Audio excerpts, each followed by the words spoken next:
Hello everyone, welcome to the life science कक्षा। It's me Rajni Gupta. सबसे पहले आप लोगों को श्री कृष्ण जन्माष्टमी की हार्दिक शुभकामनाएं। आज मैं आप लोगों के सामने एक नए टॉपिक को लेकर आई हूँ, जो कि है मार्क रिकैप्चर टेक्निक। ये जो टॉपिक आता है, ये यूनिट 10 का, यूनिट 10 यानी कि इकोलॉजी सेक्शन का पॉपुलेशन इकोलॉजी का एक छोटा सा पार्ट है।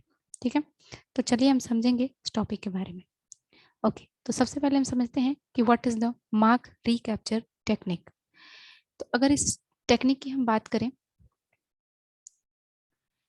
तो मार्क रिकैप्चर टेक्निक का मतलब होता है कि किसी भी एरिया का पॉपुलेशन डेंसिटी कितना है, उसको हम जानने के लिए इस टेक्निक का इस्तेमाल करते हैं।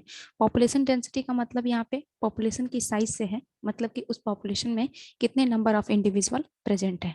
तो अगर हमको किसी भी एरिया का, जो कि लैक हो सकता है, फॉरेस्ट हो सकता है, पॉन्ड हो सकता है, तो उसका अगर पॉपुलेशन डेंसिटी हमको पता करना है तो हम इस टेक्निक का इस्तेमाल करते हैं।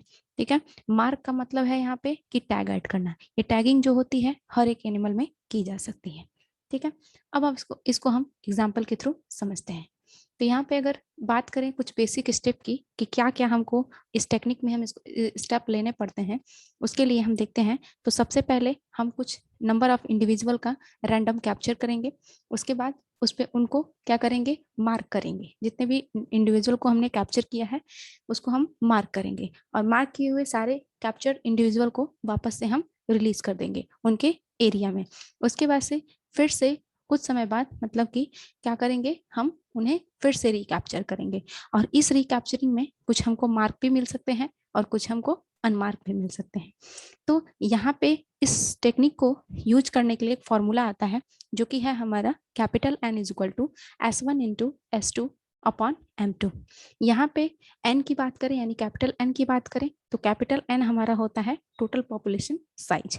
ठीक है, इसी पॉपुलेशन साइज को मापने के लिए हम क्या करते हैं, इस मार्क रिकैप्चर टेक्निक का इस्तेमाल करते हैं।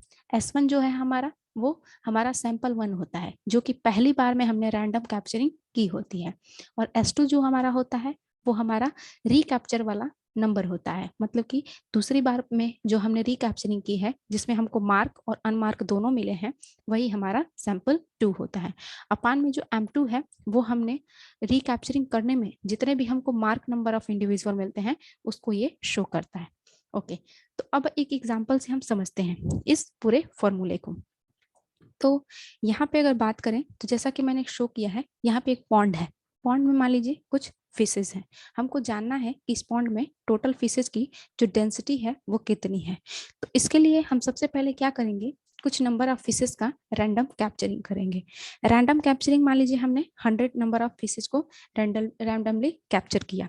उसके बाद से हम क्या करेंगे, इनमें टैग ऐड करेंगे। इन सारी 100 फिशेज में टैग ऐड करने के बाद, यानी मार्क करने के बाद, हम क्या कर देंगे, वापस इनको back to the pond release कर देंगे। जब रिलीज कर दिया तो कुछ समय बाद हमको क्या करेंगे, फिर से वापस से हम इनको रिकैप्चर करेंगे। रिकैप्चर करने के बाद जो हमको सैंपल 2 मिलेगा, जिसमें हमको कुछ मार्क मिलेंगे और कुछ अनमार्क मिलेंगे। तो मान लीजिए हमने रिकैप्चरिंग जो की वो 80 फीसस की 80 फीसस में से हमको 10 मार्क मिले। तो हमारा जो टोटल नंबर ऑफ इंडिविजुअल आएगा, यानी कि टोटल हमारी पॉपुलेशन डेंसिटी जो आएगी, एन आएगा, वो कितना आएगा हमारा। मान लीजिए सैंपल 1 हमको 100 लिया था, सैंपल 2 हमको 80 मिला, जिसमें से कि 10 मार्क थी। तो अपान में हम क्या कर देंगे, 100 इंटू 80 अपान में 10 कर देंगे। तो ये हमारा आ जाएगा क्या, 800। क्या आ जाएगा, 800। तो यहाँ हमको टोटल पॉपुलेशन डेंसिटी कितनी मिली, 800 मिली। ठीक है, अब यहाँ पे CSIR जो होता है वो इस फॉर्मूले को अलग अलग तरीके से करके भी पूछता है, यानी कि रीअरेंज करके भी पूछता है। तो सबसे पहले हम उस फॉर्मूले के रीअरेंजमेंट से पहले हम यहाँ पे कुछ मेथड के बारे में जान लेते हैं।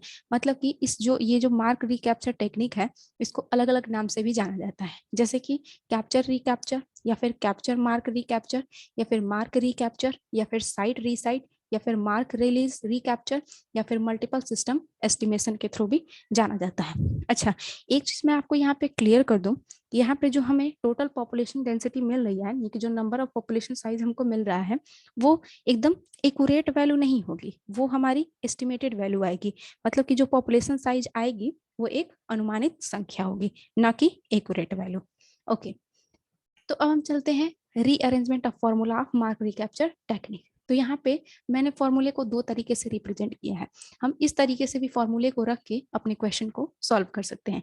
बस यहाँ पे हमको एक एक लेटर का यानी कि मतलब पता होना चाहिए। जैसे कि यहाँ पे मैंने पहले फॉर्मूले में capital N small M is equal to small N into bracket में एम प्लस यू एम लिखा हुआ है। तो यहाँ पे कैपिटल एन का जो मतलब है वो है टोटल पॉपुलेशन साइज, और यहाँ पे स्मॉल एम का मतलब है कि हमने जो सेकेंड बार रिकैप्चर किया है इंडिविजुअल का उसमें से हमको कितने मार्क मिले हैं। और इज इक्वल टू में जो स्मॉल एन है वो फर्स्ट टाइम जो यानी कि सबसे पहले जो हमने रैंडम कैप्चरिंग की थी यानी कि जो हमको सैंपल 1 मिला था वो हमारा एन स्मॉल एन होगा। और उसके बाद से एम जो है वो हमारा दूसरी बार सैंपल 2 में हमको जो मार्क मिले हैं और जो अनमार्क मिले हैं उसका हम यहाँ पे किए हैं। ठीक है, तो इस टोटल दो तरीके से हम फॉर्मूले को रीअरेंज कर सकते हैं और अपने क्वेश्चन को हम सॉल्व कर सकते हैं। ओके, तो होप कि आप लोगों को ये लेक्चर समझ में आया होगा। So thank you so much for watching this video. आगे भी ऐसे ही आपको लेक्चर्स मिलते रहेंगे। Thank you so much everyone.